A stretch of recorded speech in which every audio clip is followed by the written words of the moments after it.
Hey guys, Dr. Val here. It's been a while since I've done a video. Today I want to give you a few tips, ideas, and cautions on what to do should you find yourself having to be on antibiotics, because it does happen from time to time. And I'm speaking from experience. I am currently on antibiotics after trying my very hardest to stay off of them. There are times when antibiotics are absolutely necessary in the next step to not cause significant damage by a particular bug. In spite of my best efforts of many things and everything natural and all the resources that I had to throw at it, I have a dental infection that's getting worse. And infections that are in bone are incredibly hard for the body to penetrate into. So that's a whole nother thing. Regardless to say, I find myself on antibiotics. So just because if you end up on antibiotics for something, does that mean you kind of say, well, okay, I'm just going to take my antibiotics and then go back to everything when they're done and let them do their job? There are some things that you should be doing while taking antibiotics and after you come off of antibiotics, and that's what I want to talk about today. And this should go without saying, but you should not just, okay, I have to take antibiotics because now I have a kidney infection or I have a, whatever. You should not just give up on everything else that you're doing. You should continue to think your body's in a state of crisis and you need to give it all the healing modalities and foods that you know how to do. So something to consider is, and I've been doing this as well, is intermittent fasting or fasting if if that's feasible to do, because fasting will decrease all of the inflammatory markers, which is where many symptoms of most illnesses come from during some kind of illness. And if you're fasting, you will feel better because everything won't be so inflamed. It cuts way back on, symptoms like swelling, pain, locally in an area. The redness, the heat, the swelling that comes usually with a tissue infection, that goes way down if you're fasting. And so that means less pain to deal with, whether naturally or with other pain medication. So those are definite benefits. Plus, what fasting is doing, remember, your gut is really important, and anytime you are intermittent fasting or fasting, you are actually stressing the gut short term, which is a good thing, because what that does is the bacteria that can't handle that, which are the bad ones, will be weakened and die off. The bacteria that are good in your body are actually strengthened by that. Yes, they're weakened during a fast, and I've talked about that on when you do block fasting for days at a time. That's different. You really weaken down many bacteria, good and bad, but the good bacteria are stronger for it. It's like exercise. So when you work out, you cause micro tears in your muscle tissue, but then your body builds it up stronger and builds more muscle tissue after the fact. That is a short-term stressor that is beneficial to the body. That essentially is kind of one of the ways to look at intermittent fasting and what it does for the gut. That's a short-term stressor that continues to keep yeast colonies in your gut starved down, because they cannot survive without sugar. So if you're doing intermittent fasting along with very low carb eating, that keeps the yeast, hopefully, colonies in check. But that's a good thing to do when you're sick too, because you want the same response. taking antibiotics is essentially carpet bombing your gut, okay? You're going to kill good bacteria and bad bacteria. Depending on the type of your antibiotic and how long, all these things, many types of bacteria get wiped out. So that leads to, there's several things to think about while you're on antibiotics and while this is going on. Yeast, unless you're taking a antifungal medication along with it, usually means it's now free to grow like crazy while you're on antibiotics. And this is why a lot of antibiotic bottles will have warnings or side effects of women get yeast infections, you can get thrush infections, which is yeast overgrowth in the mouth. That's because the bacteria are gone, and if you are feeding your body carbs, especially the processed carbs, that sugar is what yeast eat. And so the yeast are like, happy day, they are going to overgrow everything. And that happens all the way through your gut. That causes way more problems when you come off of antibiotics and you go to, your body starts growing back the bacteria, and depending on what you're feeding your body, you're going to feed good or bad bacteria, and they will regrow faster. They will have a hard time competing with yeast. And that's something to consider coming off of antibiotics. If you want to set your body up for success as much as it can have, coming off of antibiotics, you definitely want to, if you can, do intermittent fasting. Do some days where you're just fasting, drinking water. Don't force your body to eat. Some illnesses and sicknesses, the loss of your appetite is a natural and good thing that is actually protective. Don't force yourself to eat. Well, you got to keep your strength up. No, your body knows what it's doing. If you're not hungry, don't feed it. So fasting is one thing. So the second thing is, what are you eating when you're eating during your antibiotic phase? You want to keep it very low carb. You want to think of this as, I'm going to give my body everything I can to heal as fast as possible through this. So bone broth is really important. Obviously, water is important. Hydration, when your body is trying to flush out an infection and move the lymph tissue around, because that is what pulls a lot of toxins out of the body. You need good blood volume. You need good volume. So don't not do water. Definitely drink water. Keep your food low carb, very, like no sugar if possible, no processed carbs. I mean, you can handle that for a few days, right? Eat really healthy food. Just avoid the processed food, but especially, and just a reminder that processed carbs means bread, pasta, wheat, crackers, all the things that we often think of as comfort food or snack foods. Those are all processed, highly processed, refined starches, which break down, basically, not starches, but they're carbohydrates that break down into sugars.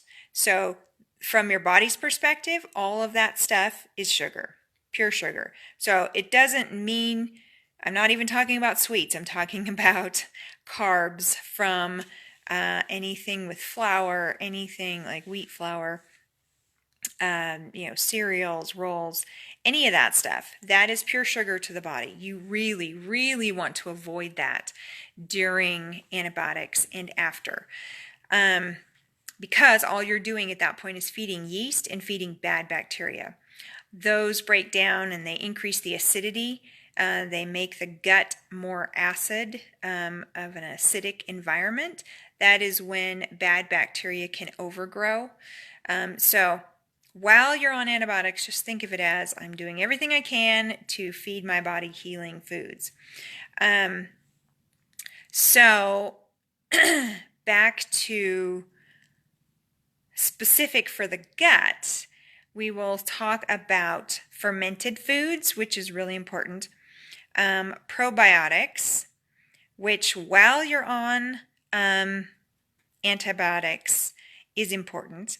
And then there's another product called Restore that I recommend particularly. I recommend it for if you're really trying to work on gut health, but while you're on antibiotics is a really good time to be taking it. So let me flip this around while I talk about this. So first, probiotics. Okay, I just said fasting was really good, but normally you should have a good dose of a fermented food a day, which is about 1/4 of a cup or 2 tablespoons, 1/4 of a cup. This is raw sauerkraut. That's a good one. I like sauerkraut. Not everybody does. There are other fermented foods out there. They need to be raw because if they are not, and you get something that is not refrigerated, then really what you're getting has been pasteurized and everything's been killed off in it. The whole point of eating fermented foods is that you're eating the many, many bacteria that are growing on that. That is going to help. Yes, the antibiotics are killing off many things in your gut, but you are keeping a constant availability of good bacteria coming into your gut so that your gut is not completely wiped clean. So drinking kombucha a couple times a day, like 4 to 6 ounces twice a day. Normally I say 4 to 8 ounces once a day, and 1 serving of a fermented food is really good. Well, when you're on antibiotics, you should double that, okay? So drink more kombucha and have a bigger serving or 2 servings of a fermented food. And there's other, Wild Brine is a great brand, and they make a lot of different fermented foods. That's the, I think, Costco size. And I do go through it. Okay, so normally packaged probiotics have a lot of pros and a lot of cons. There's a lot of variety out there. Many of them are worthless off the shelf. When you are on antibiotics, grab probiotics. Yes, there are a handful of like really good probiotics out there. This is when I tend to go through my closets and say, my drawers and say, what other probiotics do I have? All of the miscellaneous, because you should take probiotics 3 times a day, possibly 6 times a day. So if a normal dose is 1, like this, these are capsules, there's powders and different things. This is one capsule. So I'm taking 2 capsules 2 to 3 times a day. Okay, it's to keep any of the good bacteria from this back into my gut, even while I'm taking antibiotics. Okay, as I'm coming off of this, I'm going to switch to one of the higher quality probiotics that I use. But this has, so it's kind of a good way to use up some of the cheaper ones. It still has, varieties. This one has about 12 different strains. The thing about taking probiotics on a regular basis is you shouldn't take any probiotic for more than 30 to 60 days in a row, because all you're doing then is monocolonizing your gut to those strains. That's it. And the whole point of how to create better health is through more diversity of bugs in your gut. So if I continue to take this, I don't have any more benefit. Once these colonies have been well established, there's not much benefit to taking this constantly for the next 2 years, okay? That is why fermented foods and drinks are more important, because they have a huge amount, not just in pure colony count for what you get in a serving. It's like I don't remember the numbers honestly, but it's way, way, way more concentrated in the amount of bugs you get, and the diversity is a lot more than what you get out of any probiotic. So, that being said, while you're on antibiotics, I do recommend take a probiotic 3 times a day. It will help, and here's why it helps, is it helps as well combat the yeast overgrowth. If you're constantly throwing in some new bugs, it will help keep the yeast overgrowth at bay, along with what you're eating in not feeding the yeast to begin with.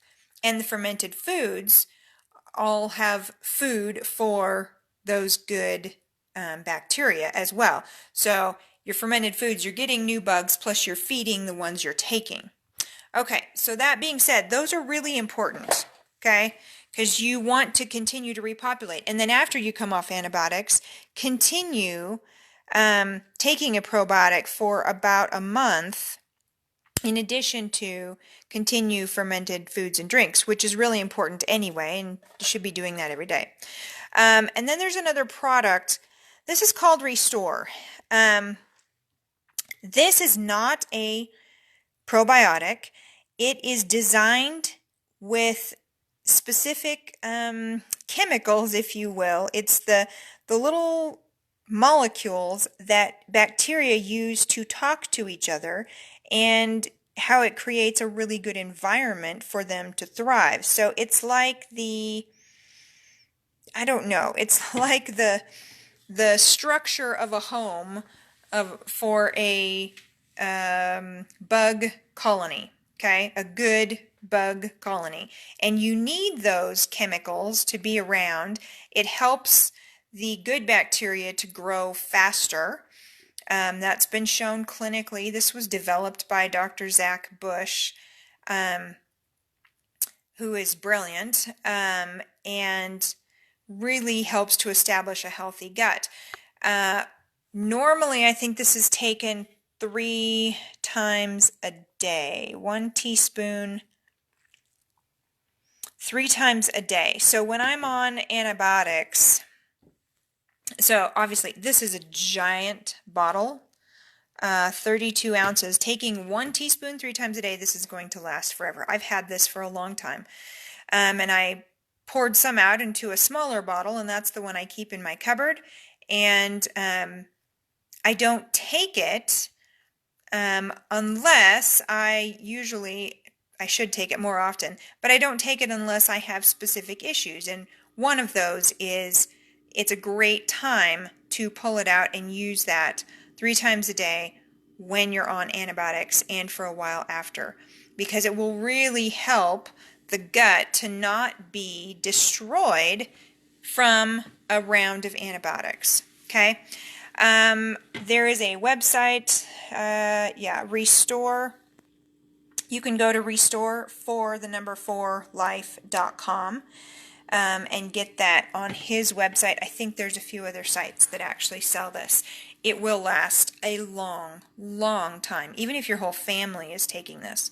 Okay, so this is also a good product to take after any GI sickness or illness, diarrhea of any kind, international travel, parasites,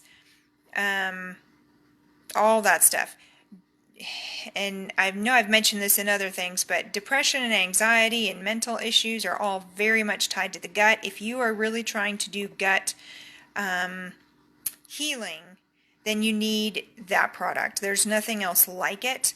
It's very specific to help establish all the building blocks to establish a good, healthy gut population of bugs. So anyway, that's a really good product to have. Okay, so if you find yourself on antibiotics, those are some things to think about in the meantime. Don't just say, oh, well, now I'm going to let the antibiotics do it and I'm going to eat whatever I want. No, your body's healing, so give it everything that you possibly can to continue that process. So I hope that's helpful. If you have questions, post them below. And I hope everyone's doing well. And I will try to keep videos out a little more often. Have a good day. Bye-bye.